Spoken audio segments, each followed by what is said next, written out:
کسی خاص تعین کے بغیر جاگتے رہنا۔ اگرچہ خدا یہ چاہتا ہے کہ ہم مسیح کی آمد کے لیے ہر وقت تیار رہیں تاکہ وہ کلیسیا کو زمین سے اٹھا لے، اس لیے ہمیں کوئی خاص تاریخ کا انتخاب نہیں کرنا۔ میں ہوں یمنا۔ جیسے ہی ہم مرکز کی انجیل کا مطالعہ کرتے ہیں تو اس میں مرکز مسیح کی دوسری آمد کے بارے میں لکھتا ہے۔ یہاں کچھ بہت خاص ہے جس کو ہمیں سمجھنے کی ضرورت ہے، اور وہ یہ ہے کہ وہ براہ راست کلیسیا کے اٹھائے جانے کا حوالہ نہیں دے رہا، جس کو ہم کلیسیا کا اٹھایا جانا کہتے ہیں۔ آپ کو یہ جان کر حیرانگی ہوگی کہ انجیل متفقہ یعنی متی، مرکز اور لوکا میں کہیں بھی کلیسیا کے اٹھائے جانے کا حوالہ نہیں ملتا۔ یہ مسیح کی زمین پر دوسری آمد کو پیش کرتا ہے۔ اب یوحنا کی انجیل میں ایک اعتراض ہے، اور آپ اس کو یوحنا 14 باب میں دیکھیں گے، جہاں شاگرد پریشان تھے اور جانتے تھے کہ یسوع نے کہا کہ وہ ان کو چھوڑ کر چلا جائے گا، اور وہ اس بات کو نہ سمجھ سکے، اور اس نے ان سے کہا تمہارا دل نہ گھبرائے۔ اس نے کہا میں جاتا ہوں تاکہ تمہارے لیے جگہ تیار کروں، اور پھر میں تمہیں اپنے ساتھ لے جاؤں گا۔ اور بہت سے لوگوں کا ایمان ہے کہ یہ حوالہ براہ راست کلیسیا کے لیے ہے کہ جب وہ آئے گا تو کلیسیا اٹھا لی جائے گی، لیکن مرکز کی انجیل میں وہ کلیسیا کی زمین سے اٹھائے جانے کے بارے میں بات کرتا ہے۔ غور کریں کہ وہ کیا لکھتا ہے۔ مگر ان دنوں میں اس مصیبت کے بعد، اب کچھ دیر لفظ مصیبت پر غور کریں کیونکہ ہم اس پر بھی آئیں گے۔ مگر ان دنوں میں اس مصیبت کے بعد سورج تاریک ہو جائے گا اور چاند اپنی روشنی نہ دے گا، اور آسمان سے ستارے گرنے لگیں گے، اور جو قوتیں آسمان میں ہیں وہ ہلائی جائیں گی، اور اس وقت لوگ ابن آدم کو بڑی قدرت اور جلال کے ساتھ بادلوں میں آتے دیکھیں گے۔ اب مرکز اس بات پر غور کروا رہا ہے کہ حقیقت میں یسوع زمین پر پوری طاقت اور جلال کے ساتھ آنے والا ہے، اور یہ بالکل مکاشفہ کی کتاب کی منظر کشی کرتا ہے۔ جب آپ پڑھتے ہیں کہ زمین پر تمام چیزیں عدالت کی بنیاد پر ہوں گی، اس لیے وہ مسیح کی دوسری آمد کے بارے میں بات کرتا ہے۔ لیکن پھر ان سب نشانوں کے علاوہ حیرت انگیز نشانات بھی شامل ہیں، جس میں چاند، سورج اور ستارے شامل ہیں۔ لیکن اس دن یا اس گھڑی کی بابت کوئی نہیں جانتا، نہ آسمان کے فرشتے، نہ بیٹا، مگر باپ۔ اور ویسے یہ ایک بڑا بھید ہے، ایک بڑا بھید جس کا تعلق پاک تثلیث یعنی خدا باپ، بیٹا اور روح القدس سے ہے، تین اقنوم مگر ایک خدا۔ لیکن یسوع خدا کی حاکمیت کا ایک اور حوالہ دے رہا تھا، جیسے کہ خدا باپ ہے، لیکن یوحنا کہتا ہے خبردار، کیونکہ تم نہیں جانتے کہ وہ وقت کب آئے گا۔ یہ بہت دلچسپ بات ہے کہ جب آپ یہ سوچتے ہیں، اس چیز کا احساس ہونا بہت اہم ہے کہ یسوع کی زمین پر آنے سے پہلے بائبل اس کے بارے میں بتاتی ہے کہ وہ کلیسیا کو اٹھا لے گا۔ پولس رسول پہلے تسلنیکیوں اس کے 4 باب میں اس کو بیان کرتا ہے، اور یہ بالکل مرکز کے بیان کے برعکس ہے۔ اور سوال یہ ہے کہ کیسے یہ اس بات کے ساتھ مطابقت رکھتا ہے جو مرکز نے کہا۔ خیر، ہم اسے پڑھتے ہیں۔ کیونکہ خداوند خود آسمان سے للکار اور مقرب فرشتے کی آواز اور خدا کے نرسنگے کے ساتھ اتر آئے گا، اور پہلے تو وہ جو مسیح میں موئے جی اٹھیں گے۔ اور اس کا اطلاق کیا ہے کہ ہم اس وقت بھی زندہ رہیں گے۔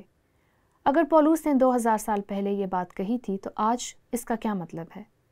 پھر ہم جو زندہ باقی ہوں گے ان کے ساتھ بادلوں پر اٹھائے جائیں گے تاکہ ہوا میں خداوند کا استقبال کریں، اور اس طرح ہمیشہ خداوند کے ساتھ رہیں گے۔ اب یہ بات اس بات سے فرق ہے جس کے بارے میں مرکز بیان کرتا ہے کہ جب ابن آدم عدالت کرنے زمین پر آئے گا، اور ہم اس چیز کو پہلے کرنتھیوں میں پڑھتے ہیں۔ یہ بہت مماثلت رکھتا ہے، لیکن اس میں اضافی تفصیل کے ساتھ اس کا پس منظر مختلف ہے۔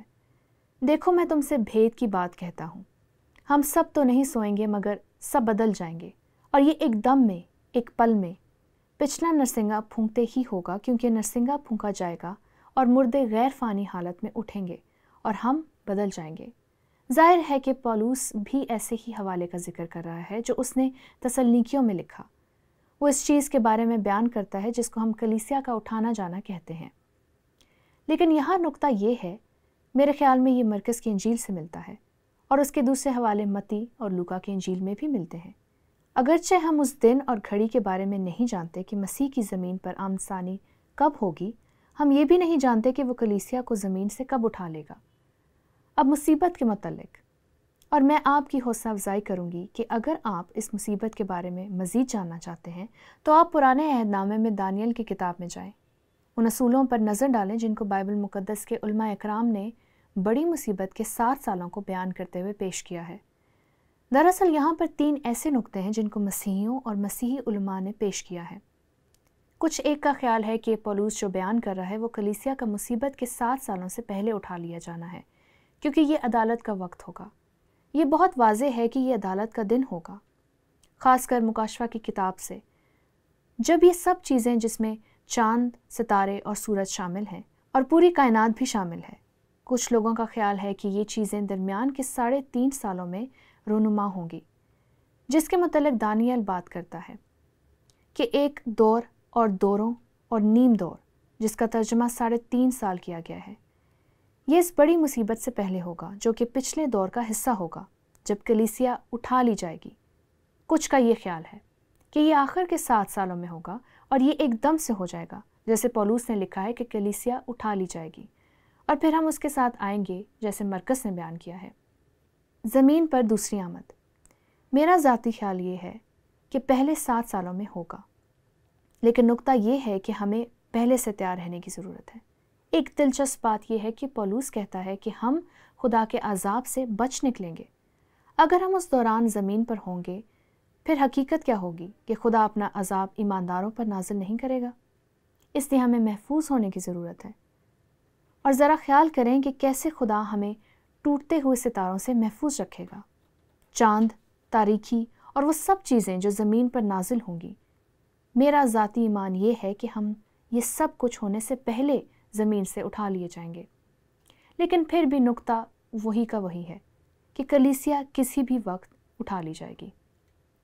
اگر پولس کا یہ ایمان تھا تو ان لوگوں کے بارے میں کیا خیال ہے جو اس کے خط لکھنے کے 2000 سال بعد زمین پر آباد ہیں؟ ہمیں تیار اور خبردار رہنے کی ضرورت ہے۔ اب اصول کے متعلق سوال یہ پیدا ہوتا ہے، کیا واقعہ رونما ہوا جب لوگوں نے مسیح کی آمدسانی کے لیے تاریخوں کو ترتیب دی؟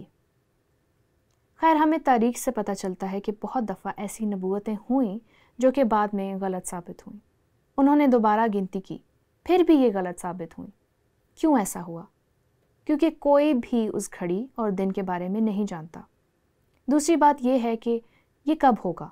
دنیا میں ایسے گواہ ہونا غلط ہے، کیونکہ بہت دفعہ ایسی منادی کی گئی، اور حال ہی میں ٹی وی چینلز پر اس طرح کی منادی کی گئی۔ لوگوں نے یہ منادی کی کہ یہ نیو یارک کے وسط میں ہوگا، اور آپ جانتے ہیں نشانات اور اس قسم کی تمام چیزیں، لیکن یہ نہیں ہوا۔ خیر، بائبل مقدس کی تعلیمات کے مطابق اس قسم کے گواہ ہونا بہت غلط بات ہے۔ لوگ اس سے پھر گئے، اور یہ بس اپنے ایمان کو زور دینا ہے کہ بائبل مقدس فرضی داستان ہے، اور دوسری بات ہے کہ ایمانداروں کا وہم دور کرنا، کیونکہ لوگ اس کو اکثر اوقات سنتے ہیں ایسا ہونے والا ہے اور ایسا نہیں ہوتا۔ وہ بس احساس میں ہوتے ہیں، حقیقت کا سننا بند کر دیتے ہیں کہ یہ ہونے والا ہے، اور یقیناً یہ غیر مناسب بات ہے، اور یہ ہم سب کے لیے شرمندگی کی بات ہے جو خدا کے کلام پر ایمان رکھتے ہیں۔ لیکن حقیقت یہ ہے کہ دوسری طرف ان کا ایمان آسمان پر اٹھائے جانے کے عقیدے پر ہے۔ یہ کسی بھی وقت رونما ہو سکتا ہے۔ بائبل مقدس کا یہ عقیدہ ہے، اور خدا یسوع پر لوگوں کے ایمان لانے کے لیے اسے استعمال کرتا ہے۔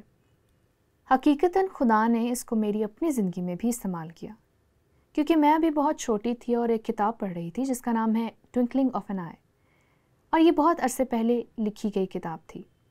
بہت عرصہ پہلے جیری جینکنز نے ایک فہرست لکھی جو کہ مسیح کی آمدسانی کے بارے میں تھی، لیفٹ بیہائنڈ سیریز۔ میں نے ایک اور کتاب پڑھی جس کو مارک آف دی بیسٹ کہا گیا ہے، جو کہ مخالف مسیح کے متعلق تھی، اور میں آپ کو ایمانداری سے بتاؤں گی کہ جب میں نے ان دونوں کتابوں کا مطالعہ کیا تو میں خوف زدہ ہو گئی، اور میں اپنے گھٹنوں کے بل ہو گئی اس سے پہلے کہ میں نے مسیح کو قبول کیا، اور میں نے کہا خداوند ابھی رکا رہ جب تک میں تجھے قبول نہ کر لوں، آج کی رات نہ آنا۔ آخرکار خدا نے مجھے اس میں سے بھی گزارا، اور خدا نے مسیح کی کلیسیا کو لے جانے کے عقیدے کو استعمال کیا۔ مسیح کا عدالت کرنے زمین پر آنا، دراصل اس چیز نے خداوند پر ایمان رکھنے میں میری مدد کی، اس لیے خدا نے اس چیز کو استعمال کیا۔ خدا نے اس چیز کو برسوں سے لوگوں کو مسیح کے پاس لانے کے لیے استعمال کیا، اور وہ تیار ہو سکتے ہیں اور جاننا کہ یہ سب کب ہوگا۔ ہم میں سے جو لوگ ایمان رکھتے ہیں وہ ہمیشہ کے لیے یسوع کے ساتھ رہیں گے۔ تو اصول یہ ہے، اگرچہ خدا یہ چاہتا ہے کہ ہم مسیح کی آمد کے لیے ہر وقت تیار رہیں، تاکہ وہ کلیسیا کو زمین سے اٹھا لے۔ اس لیے ہمیں کوئی خاص تاریخ کا انتخاب نہیں کرنا۔